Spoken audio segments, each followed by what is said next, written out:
Harry Truman's life story explained in 1 minute. Did you know the man who decided to drop the atomic bomb had never even heard of it until he became president? Harry Truman was born in 1884 in Missouri. He grew up poor, failed at several businesses, and spent years as an unknown local politician. His own party saw him as ordinary, forgettable, and safe. That is exactly why they picked him as Franklin Roosevelt's vice president in 1944.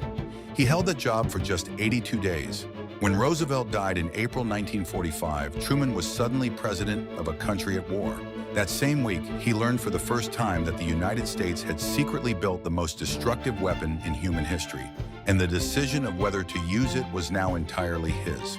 On August 6, 1945, he gave the order. Hiroshima was destroyed. 3 days later, Nagasaki. Japan surrendered. World War II was over. The man nobody believed in had ended the deadliest war in history and changed the world forever.